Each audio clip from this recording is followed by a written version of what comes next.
Os esportes de maneira geral sempre foram muito bem vistos aí pelo mundo afora, né? Mas atualmente um que vem crescendo bastante e ganhando cada vez mais espaço na mídia em geral, aqui na internet mesmo, é o fisiculturismo. Seres humanos que levam seu corpo ao extremo do desenvolvimento, chegam a ficar parecidos com aqueles bonecos de anatomia que a gente via nos livros. Tanto que a gente mesmo já fez aqui vários vídeos relacionados a esse meio fitness e vocês têm gostado bastante. O fato é que o esporte que vem despertando a curiosidade, ganhando cada vez mais seguidores e atletas, teve como pioneiro um cara que ficou conhecido como pai do fisiculturismo.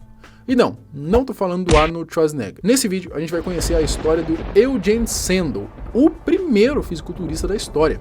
Eu sou o Marcelo Milos, fica comigo que depois a vinheta te conta.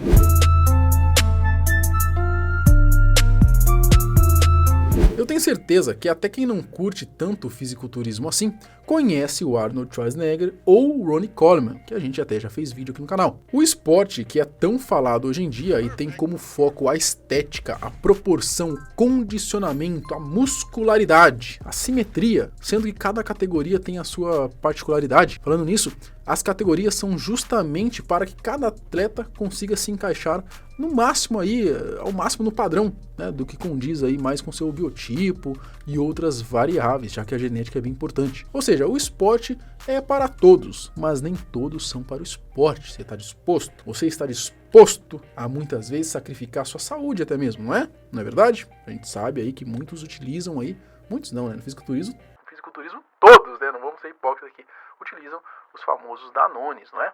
É impossível. Bom, enfim, não vamos mentir aqui que você pode virar um Sibum, um Ramon, um Phil Heath da vida, só com muito trabalho e motivação. Até mesmo, como eu já falei, a genética é muito importante nesse esporte. Mas é claro que dá para chegar num resultado muito bom aí, né? Se você focar muito bem aí na alimentação regrada, descanso, treino pesado e, é claro, o famoso uso de recursos ergogênicos, as paradinhas, os Danones, né? É claro que só eles não fazem milagre, né? Como já dissemos, existe um conjunto de fatores que deve ser levado em conta. Tanto que eu tenho certeza que você aí deve conhecer algum cara que enche o rabo de bomba e tem um shape bem meia boca. Enfim, hoje o fisiculturismo aqui no Brasil é muito conhecido, até mesmo por conta de influenciadores, né? Como o próprio Toguro, por que não, né? Apesar da galera zoar muito, mas ele traz muito disso, né?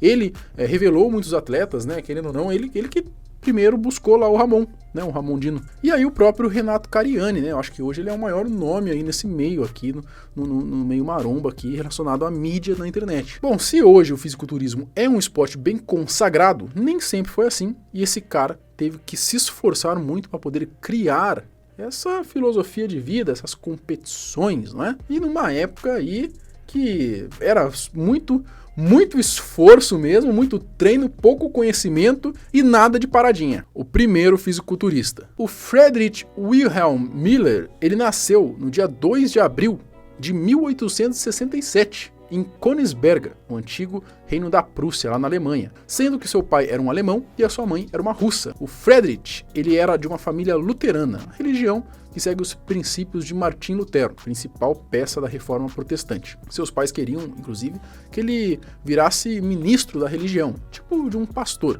Apesar de a família do cara querer que ele fosse esse tal ministro, já sabemos que isso não aconteceu. Quando estava perto dos seus 18 anos, em 1885, o Friedrich brigou com a sua família e acabou aproveitando para poder fugir do serviço militar. Saiu da Prússia e começou a ganhar a vida sendo um atleta do circo que passava pela cidade. Ele era um acrobata.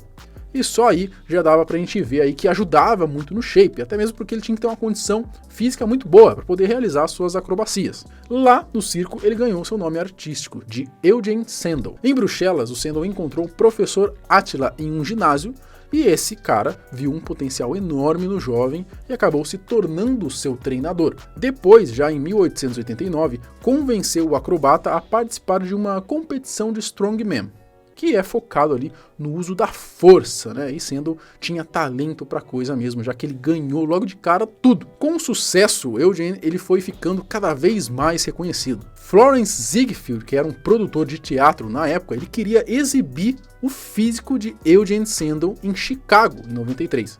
Mas o Sandow tinha um empresário artístico, tipo o empresário do Luva de Pedreiro, né, que o prendia ele num contrato. chamado aí de Maurice Grau. O Ziegfeld não conseguiria então arcar com um valor ali que Maurice queria para poder quebrar o contrato, mas ele concordou em pagar 10% do quanto o Eugene ganhasse. Se você pensa que o Arnold foi o primeiro fisiculturista a fazer um filme, você está errado. Em 94, o Eugene Sandel chegou a fazer um curta-metragem chamado de Souvenir Strip of the Edison Kinetoscopy.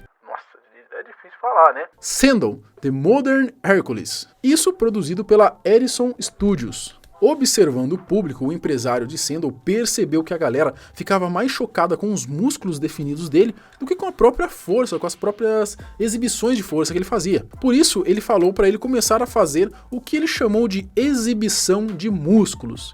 As famosas poses, como conhecemos hoje no fisiculturismo moderno. E foi aí que o cara explodiu de vez de popularidade. Ele ficou muito famoso.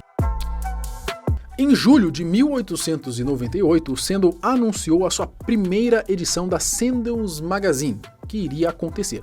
A competição teria todos os seus alunos que ficavam espalhados pelo Reino Unido como participantes, e o que seria julgado era o desenvolvimento muscular geral, desenvolvimento equilibrado ou simétrico, condição de tonicidade, saúde do atleta. Esse hoje não tem mais, né? E a condição da pele. Foi a própria lenda quem escolheu os critérios a serem julgados. Uma curiosidade é que até hoje, nas competições, não mudou muito, os critérios continuam bem parecidos, sem contar a parte da saúde, né? A competição foi preparada por 3 anos e aconteceu em 14 de setembro de 1901, em Londres, no Royal Albert Hall, e teve a participação de mais de 150 atletas. As roupas que eles usavam eram botas pretas, cinto preto e uma roupa com pele de leopardo, bem diferente das tanguinhas de hoje em dia. Foram 12 finalistas colocados em pedestais e tiveram que fazer sequências de poses para os árbitros aí julgarem. Um dos árbitros na época foi o próprio criador do Sherlock Holmes, o Arthur Conan Doyle. A final contou com mais de 15 mil pessoas, a galera chegou a se amontoar na porta da entrada.